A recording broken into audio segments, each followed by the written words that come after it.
यह कहानी है दौलत, धोखे और एक माँ के गहरे प्यार की। इस कहानी की शुरुआत होती है एक गांव से जिसका नाम है विरासतपुर। ये नाम इसलिए पड़ा क्योंकि इस गांव की पहचान वहाँ के हरे भरे खेतों और पुराने घरों से थी, जो पीढ़ियों से चली आ रही थी। इस गांव में एक सालहर सी हवेली में रहती थी जानकी देवी, जिनकी उम्र 70 साल थी। वह दिखने में भले ही बूढ़ी और कमजोर थी, लेकिन उनकी आंखों में एक अजीब सी चमक और होठों पर एक ऐसी मुस्कान थी जो हर किसी को शांत कर देती थी। जानकी देवी ने अपनी पूरी जिंदगी मेहनत करके अपनी जमीन और हवेली को संभाला था। उनके पति की मौत सालों पहले हो गई थी, जिसके बाद उन्होंने अकेले ही अपने 3 बच्चों को पाला था। लेकिन उनका सबसे बड़ा दुख ये था कि उनके बच्चे एक दूसरे से दूर हो गए थे। उन्हें दौलत और अपनी निजी स्वार्थ की ज्यादा फिक्र थी, रिश्तों की नहीं। वह जानती थी कि अगर उन्होंने सीधे सीधे अपनी जायदाद बच्चों में बांट दी तो उनके बीच की दूरियां और बढ़ जाएंगी। यही वजह थी उन्होंने एक ऐसी वसीयत लिखी जो किसी को समझ में नहीं आ रही थी। जानकी के 3 बच्चे थे। तीनों की सोच और रहन सहन एक दूसरे से बिल्कुल अलग थे। राकेश बड़ा बेटा, वह शहर में रहता था और एक बड़ी कंपनी चलाता था। राकेश को गांव और अपनी माँ की पुरानी हवेली बिल्कुल पसंद नहीं थी। उसे लगता था कि गांव में रहना समय की बर्बादी है। वह सिर्फ दौलत को देखता था और रिश्तों को एक तरह का सौदा मानता था। वह अक्सर अपनी माँ से कहता था, माँ, आप ये सब जमीन जायदाद हमें दे दो, हम सब बेचकर शहर में और बड़ा बिजनेस शुरू करेंगे। सुनीता, मझली बेटी की जिंदगी गांव में ही गुजर रही थी। उसने एक छोटे से स्कूल में पढ़ाना शुरू किया था। सुनीता हमेशा अपनी माँ के पास रहती थी और उनका ख्याल रखती थी, लेकिन वह अंदर ही अंदर अकेली थी। उसकी शादी बचपन में ही तय हो गई थी, लेकिन उसका रिश्ता टूट गया था। वह इस बात के लिए अपनी माँ को जिम्मेदार मानती थी और इस वजह से उनके रिश्तों में एक कड़वाहट थी। अनिल, छोटा बेटा, एक कलाकार था। वह शहर के शोर शराबे से दूर अपनी दुनिया में रहता था। वह अपनी माँ से बहुत प्यार करता था, लेकिन अपनी कला को आगे बढ़ाने के लिए उसने गांव छोड़ दिया था। उसे पैसे की कोई परवाह नहीं थी, लेकिन वह बहुत भावुक था और अपनी माँ और भाई बहन को एक साथ देखना चाहता था। एक शाम जानकी देवी को सीने में दर्द हुआ। सुनीता ने तुरंत राकेश और अनिल को फोन किया। दोनों शहर से दौड़े दौड़े गांव पहुंचे। जब वो पहुंचे तो जानकी देवी अपनी अंतिम सांसें ले रही थी। उनके चेहरे पर एक हल्की सी मुस्कान थी। उन्होंने अपने तीनों बच्चों के हाथों को पकड़ा और कहा, मेरे बच्चों, मेरी वसीयत में तुम सबके लिए एक पहेली है। इसे सुलझाने से तुम्हें सिर्फ जायदाद नहीं, बल्कि जिंदगी की सबसे बड़ी दौलत मिलेगी। जैसे ही उन्होंने ये कहा, उनकी सांसें थम गई। तीनों बच्चे बस उन्हें देखते रह गए। उनकी आंखों में आंसू थे, लेकिन उनके दिमाग में सिर्फ वसीयत और जायदाद की बातें चल रही थी। माँ की मौत के बाद उनकी अंतिम क्रियाएं हुई। उस समय तक सब कुछ ठीक था, लेकिन जैसे ही अंतिम क्रिया पूरी हुई, तीनों बच्चों के बीच जायदाद को लेकर बहस शुरू हो गई। राकेश ने कहा, देखो, अब हम सबको मिलकर वसीयत पढ़नी चाहिए। मुझे तो जल्दी से शहर वापस जाना है। अनिल ने कहा, भाई, कम से कम माँ की 13वीं तक तो इंतजार कर लो। राकेश ने गुस्से में कहा, 13वीं से जायदाद का क्या लेना देना? हमें पता लगाना होगा कि माँ ने हमारे लिए क्या छोड़ा है। सुनीता बस चुपचाप ये सब सुन रही थी। वह जानती थी कि अब बहुत कुछ बदलने वाला है। माँ की 13वीं के बाद राकेश, सुनीता और अनिल हवेली की बड़े कमरे में बैठे थे। कमरा उदास और खामोश था, लेकिन हवा में तनाव साफ महसूस किया जा सकता था। राकेश ने बार बार अपनी घड़ी की तरफ देखा। वह जल्दी से इस काम को निपटा कर शहर वापस जाना चाहता था। इतनी देर क्यों लग रही है? राकेश ने अदिता से कहा, माँ के वकील तो अभी तक आए नहीं।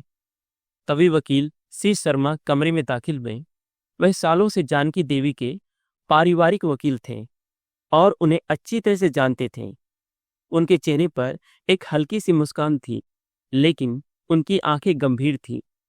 सी शर्मा ने तीनों बच्चों को देखा और कहा, जानकी देवी ने अपनी वसीयत में कुछ अलग तरह की शर्तें रखी है। आप सबको ध्यान से सुनना होगा। राकेश ने अपनी मोबाइल को एक तरफ रखा और बोला, हाँ हाँ बोलिए, मुझे पता है, जो भी है सब हमारा ही है। वकील ने अपनी ब्रीफकेस खोली और एक पुराना पीला पड़ चुका कागज निकाला। उन्होंने चश्मा ठीक किया और पढ़ना शुरू किया। मेरे प्यारे बच्चों, राकेश, सुनीता और अनिल, ये वसीयत सिर्फ मेरी दौलत बांटने के लिए नहीं है, बल्कि ये तुम सबको फिर से एक करने का एक आखिरी मौका है। मेरी जायदाद, जिसमें हवेली, खेत और बैंक बैलेंस शामिल है, उसे सीधे सीधे नहीं बांटा जाएगा। तुम सबको ये दौलत कमाने के लिए कुछ शर्तें पूरी करनी होगी। जैसे ही उन्होंने ये कहा, तीनों भाई बहनों के चेहरे पर उत्सुकता और हैरानी के भाव आ गए। सर, एक, मेरी विरासत की सबसे बड़ी चीज, ये हवेली, उसी को मिलेगी जो 100 दिनों के अंदर इस गांव के सबसे पुराने शिव मंदिर का जीर्णोद्धार करेगा और उसे पूरी तरह से नया रूप देगा। यह काम अकेला नहीं, बल्कि तुम तीनों को मिलकर करना होगा। अगर तुम तीनों में से कोई भी इस काम में हिस्सा नहीं लेगा तो हवेली किसी ट्रस्ट को दे दी जाएगी। यह सुनकर राकेश के चेहरे का रंग उड़ गया। उसने कहा, क्या मजाक है? मैं एक बिजनेस टाइकून हूं, मेरे पास इतना समय कहाँ है कि मैं गांव में रहकर मंदिर बनवाऊं? सी शर्मा ने कहा, राकेश जी, ये आपकी माँ का आदेश है। अनिल, जो अब तक खामोश था, बोला, मुझे ये ठीक लग रहा है। माँ शायद चाहती थी कि हम सब मिलकर कुछ काम करें। राकेश ने उसे गुस्से से देखा। तुम तो एक कलाकार हो, तुम्हें क्या फर्क पड़ता है? तुम्हें तो पैसे से मतलब ही नहीं है। पर मैं ये सब नहीं कर सकता। शर्त 2, मेरी दूसरी शर्त मेरे सबसे प्यारे खेत अमन खेत से जुड़ी है। अमन खेत उसी को मिलेगा जो अगले 1 साल के अंदर उस जमीन पर बिना किसी रासायनिक खाद के सबसे ज्यादा अनाज उगाएगा और उसे गांव के गरीब किसानों में बांटेगा। यह भी तुम तीनों को मिलकर करना है। जो ज्यादा से ज्यादा लोगों की मदद करेगा, उसी को यह जमीन मिलेगी। सुनीता ने अपनी आंखें पोंछी। वह जानती थी कि यह काम बहुत मुश्किल था। राकेश के लिए यह काम तो और भी मुश्किल था। वह कभी मिट्टी में हाथ नहीं लगाता था। शर्त 3, मेरी तीसरी शर्त मेरे बैंक बैलेंस से जुड़ी है। ये सारा पैसा उसी को मिलेगा जो अगले 2 सालों में गांव की नदी पर एक पुल बनवाएगा। इस पुल का नाम मेरे और तुम्हारे पिता के नाम पर होना चाहिए, जनार्दन जानकी सेतु। इस काम के लिए तुम अपनी जायदाद का इस्तेमाल कर सकते हो, लेकिन पुल पूरा होने के बाद ही पैसा तुम्हारे नाम होगा। जैसे ही यह शर्त सामने आई, राकेश का गुस्सा फूट पड़ा। ये कोई वसीयत नहीं, ये तो हमारी परीक्षा है। माँ ने हमें फंसाया है। मैं इस बकवास में हिस्सा नहीं लूंगा। अनिल ने कहा, भाई, ये परीक्षा नहीं है, माँ ने हमें एक मौका दिया है। शायद हम सबको मिलकर काम करना चाहिए। राकेश ने उसकी बात अनसुनी कर दी और वकील से कहा, मैं इस वसीयत को अदालत में चुनौती दूंगा। सी शर्मा ने एक और कागज निकाला और कहा, राकेश जी, जानकी देवी को पता था कि आप ऐसा कहेंगे। उन्होंने वसीयत में लिखा है कि अगर कोई भी इस वसीयत को चुनौती देगा तो उसे 1 पैसा नहीं मिलेगा। यह सुनकर राकेश हक्का बक्का रह गया। अब उसके पास कोई और रास्ता नहीं था। वसीयत ने एक एक करके तीनों भाई बहनों को अपनी माँ की जिंदगी की छोटी छोटी यादों में खींच लिया। राकेश को याद आया कि उसकी माँ ने उसे कहा था कि दौलत पैसे से नहीं बल्कि रिश्तों से बनती है। सुनीता को याद आया कि उसकी माँ ने कहा था, जमीन सिर्फ खेती करने के लिए नहीं बल्कि लोगों की मदद करने के लिए होती है। अनिल को याद आया कि उसकी माँ ने उससे कहा था, जो लोग टूट गए हैं उन्हें जोड़ने का काम करो। ये सब कुछ उन्हें याद तो आया, लेकिन क्या वे इन शर्तों को पूरा कर पाएंगे? यह सुनकर राकेश का गुस्सा 7वें आसमान पर पहुंच गया। उसने अपने होठ भींचे। उसकी आंखों में अपमान की आग जल रही थी। वह अपनी माँ से इतना अपमानित महसूस कर रहा था जितना पहले कभी नहीं हुआ था। वह अपनी घड़ी की तरफ देखकर गुस्से में बोला, माँ को क्या लगता था कि हम उनके इशारे पर नाचेंगे? मेरे पास शहर में करने के लिए और भी बहुत काम है। इस बेतुकी वसीयत को मैं नहीं मानता। तुम लोग करो जो करना है। राकेश गुस्से में कमरे से बाहर निकल गया। उसने अपनी कार निकाली और शहर की तरफ निकल पड़ा। पीछे मुड़कर भी नहीं देखा। सुनीता और अनिल एक दूसरे की तरफ देखते रह गए। दोनों को समझ नहीं आ रहा था कि अब क्या कहें। सुनीता की आंखों में आंसू आ गए। उसने अनिल की तरफ देखा और उदास स्वर में बोली, वह हमेशा से ऐसा ही है, उसे दौलत से ज्यादा कुछ भी प्यारा नहीं है। अनिल ने अपनी बहन को सांत्वना देते हुए कहा, दीदी, शायद माँ यही चाहती थी। वह जानती थी कि राकेश पैसों के बिना नहीं रह पाएगा। वह एक न एक दिन वापस आएगा। राकेश के जाने के बाद सुनीता और अनिल अकेले रह गए। दोनों ने तय किया कि वे माँ की वसीयत की शर्तों को पूरा करेंगे, भले ही राकेश उनके साथ हो या ना हो। पहली शर्त थी मंदिर का जीर्णोद्धार। सुनीता और अनिल ने काम शुरू करने का फैसला किया। जब उन्होंने गांव के शिव मंदिर का दौरा किया तो वे हैरान रह गए। मंदिर की हालत बहुत खस्ता थी। दीवारें गिर रही थी, छत में छेद थे और मंदिर के अंदर घना अंधेरा था। सुनीता ने उदासी से कहा, यह काम अकेले हम दोनों से नहीं हो पाएगा, हमें मजदूरों की जरूरत होगी। अनिल ने कहा, दीदी, हम गांव वालों से मदद मांगेंगे। मुझे लगता है कि वे हमारी मदद जरूर करेंगे। अगले दिन अनिल और सुनीता ने गांव वालों से बात की। गांव वालों ने जानकी देवी के प्रति बहुत सम्मान दिखाया। वे जानते थे कि जानकी देवी ने गांव के लिए कितना कुछ किया था। कई लोग मदद करने के लिए तैयार हो गए। कुछ ने सीमेंट और ईंटें लाई, कुछ ने मंदिर की साफ सफाई में मदद की और कुछ ने मजदूरों को खाना खिलाने की जिम्मेदारी ली। राकेश के शहर जाने के बाद वह रोज शाम को अपनी माँ की वसीयत के बारे में सोचता था। उसका ध्यान काम में नहीं लग रहा था। वह बस यही सोच रहा था कि अगर वह वापस नहीं गया, कहीं उसकी बहन सारी जायदाद ना ले ले। उसकी पत्नी ने भी उसे वापस जाने के लिए उकसाया। तुम यहाँ क्या कर रहे हो? वह दोनों बहन भाई कहीं तुम्हें धोखा ना दे दे। तुम्हें जल्दी से वापस जाना चाहिए और अपना हिस्सा मांगना चाहिए। राकेश को अब लगने लगा था कि वह शायद अपनी माँ की वसीयत में फंस चुका है। उसने गुस्से में फैसला किया कि वह वापस जाएगा, लेकिन सिर्फ अपना हिस्सा लेने के लिए। जब राकेश वापस आया तो मंदिर का काम लगभग आधा पूरा हो चुका था। उसने देखा कि सुनीता और अनिल गांव वालों के साथ मिलकर काम कर रहे हैं। उसने पहली बार देखा कि गांव वाले, जो कभी राकेश को सिर्फ एक अमीर आदमी मानते थे, अब अनिल और सुनीता को अपने परिवार का हिस्सा मान रहे थे। राकेश ने शर्मिंदा होकर उनकी तरफ देखा। सुनीता ने राकेश को काम में हिस्सा लेने को कहा, लेकिन राकेश ने अपनी शर्ट के बटन खोलते हुए कहा, मैं ये सब करने नहीं आया हूँ। मैं बस ये देखना चाहता हूँ कि तुम लोग क्या कर रहे हो। अनिल ने शांत होकर राकेश को समझाया, भाई, माँ ने कहा था कि हमें मिलकर यह काम करना है। राकेश को अपनी हार का एहसास हुआ। वह चुपचाप मंदिर की एक दीवार के पास गया और ईंट रखने लगा। उस दिन राकेश को पहली बार अपनी माँ की इच्छा का एहसास हुआ। उसने अपने हाथ गंदे किए, मजदूरों के साथ खाना खाया और गांव वालों के साथ हंसी मजाक किया। उसे लगा कि इस काम में पैसे से ज्यादा सुकून है। 100 दिनों के अंदर तीनों भाई बहनों ने मिलकर मंदिर का जीर्णोद्धार पूरा किया। मंदिर बहुत ही खूबसूरत लग रहा था। उस दिन गांव वालों ने एक छोटा सा समारोह आयोजित किया। राकेश, सुनीता और अनिल तीनों उस समारोह में शामिल थे। राकेश ने पहली बार गांव वालों के सामने अपनी माँ की वसीयत के बारे में बात की। उसने कहा, मेरी माँ ने हमें मंदिर नहीं बल्कि एक रिश्ता बनाने का मौका दिया है। मुझे एहसास हुआ है कि दौलत से ज्यादा जरूरी रिश्ते होते हैं। यह कहकर उसने अपने भाई और बहन को गले लगा लिया। ये देखकर गांव वालों की आंखों में भी आंसू आ गए।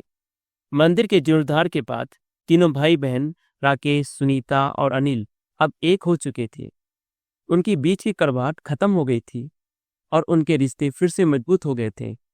अब उनकी अगली चुनौती थी अमन खेत पर बिना रासायनिक खाद के सबसे ज्यादा अनाज उगाना और उसे गांव के गरीब किसानों में बांटना।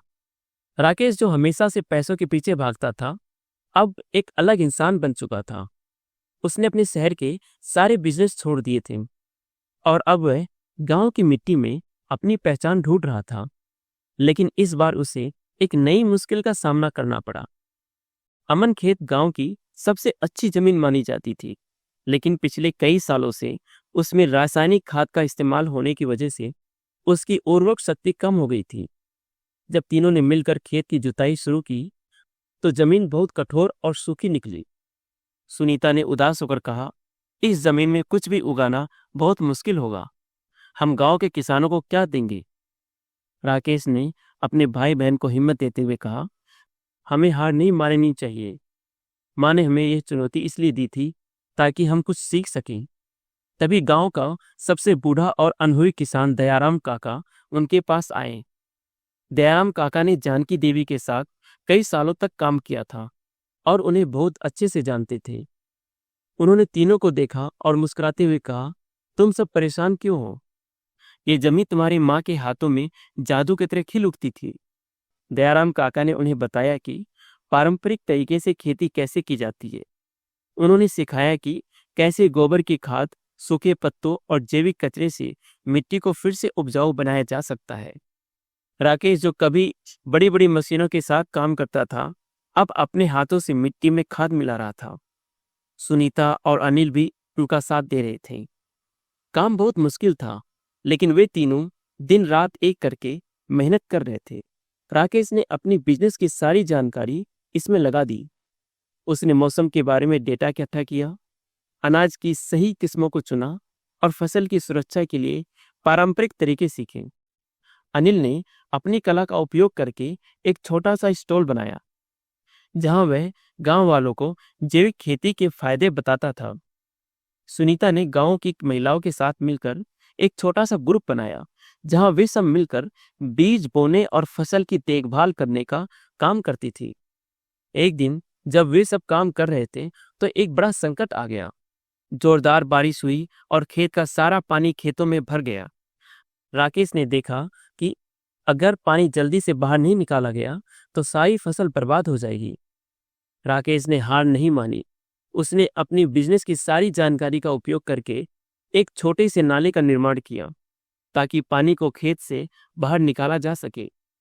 गांव वालों ने भी उनकी मदद की और सब मिलकर पानी को बाहर निकालने में सफल रहे। एक साल बाद जब फसल पक गई तो पूरा गांव हैरान रह गया।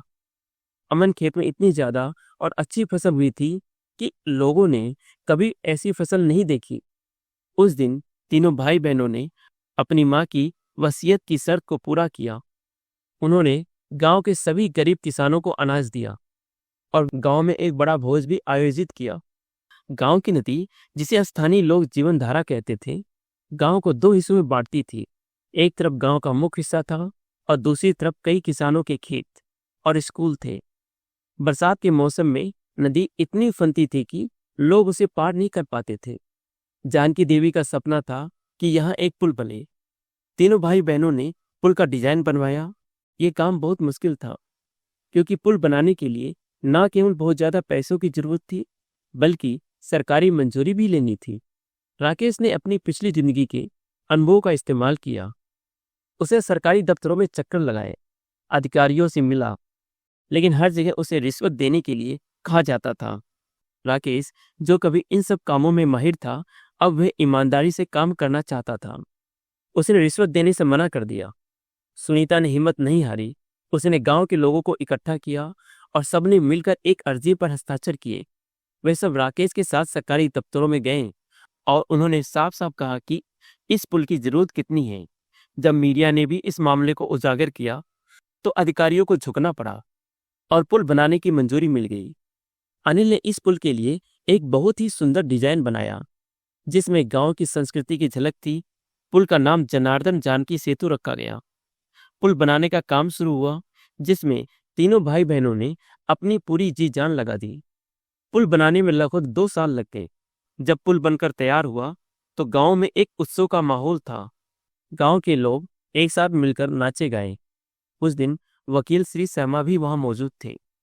उन्होंने तीनों भाई बहनों को कहा, अब आपकी माँ की वसीयत की सारी शर्तें पूरी हो चुकी हैं।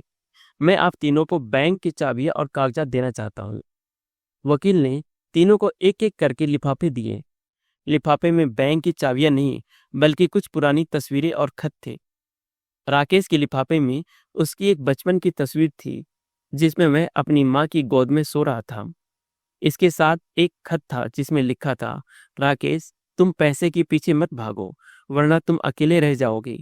मैं जानती हूँ कि तुम सबसे ज्यादा मजबूत हो, लेकिन तुम्हारी असली ताकत तुम्हारा दिल है। सुनीता के लिफाफे में उसकी शादी के दिनों की एक तस्वीर थी, जो उसकी माँ ने अपने पास संभाल कर रखी थी। खत में लिखा था, मेरी बेटी, मैं जानती हूँ कि तुम मेरे बिना अकेली हो, लेकिन तुम्हारा अकेलापन तुम्हारी ताकत है। तुम अपने काम में इतनी अच्छी हो कि तुम्हें किसी का सहारा नहीं चाहिए। अनिल के लिफाफे में उसकी पहली पेंटिंग थी, जो उसने अपनी माँ को दी थी। खत में लिखा था, मेरे प्यारे बेटे, तुम एक कलाकार हो और तुम्हारा काम दुनिया को खूबसूरत बनाना है। तुम उन लोगों को जोड़ने का काम करो जो टूट गए हैं। तीनों भाई बहनों की आंखों में आंसू थे। उन्हें अपनी माँ की असली मंशा अब समझ में आ गई थी। माँ की वसीयत दौलत के बारे में नहीं थी, बल्कि रिश्तों, दया और इंसानियत के बारे में थी। अगले दिन तीनों बैंक जाकर अपनी माँ के सारे पैसे गांव के विकास के लिए दान कर दिए। उन्होंने जनार्दन जानकी सेतु के पास ही एक छोटी सी दुकान खोली, जहां वे जैविक अनाज और पेंटिंग बेचते थे। माँ की साजिश भरी वसीयत एक ऐसी कहानी थी जो पैसों से शुरू हुई और रिश्तों पर खत्म हुई। जानकी देवी ने अपनी मौत से पहले अपने बच्चों के लिए एक साजिश रची थी, लेकिन वह साजिश उन्हें तोड़ने की नहीं, बल्कि जोड़ने की थी। राकेश को पता चला कि असली दौलत पैसों से नहीं, बल्कि रिश्तों से मिलती है। सुनीता को अपनी ताकत का एहसास हुआ और अनिल को पता चला कि उसकी कला सिर्फ पेंटिंग बनाने के लिए नहीं, बल्कि लोगों की मदद करने के लिए है। इस कहानी ने हमें यह सिखाया कि जीवन में पैसा सब कुछ नहीं होता, रिश्ते, प्यार और इंसानियत सबसे बड़ी दौलत है। अगर आपको ये कहानी पसंद आई तो इस वीडियो को लाइक करें और हमारे चैनल को सब्सक्राइब करें, ताकि हम आपके लिए ऐसी ही और सच्ची और प्रेरणादायक कहानी लाते रहें।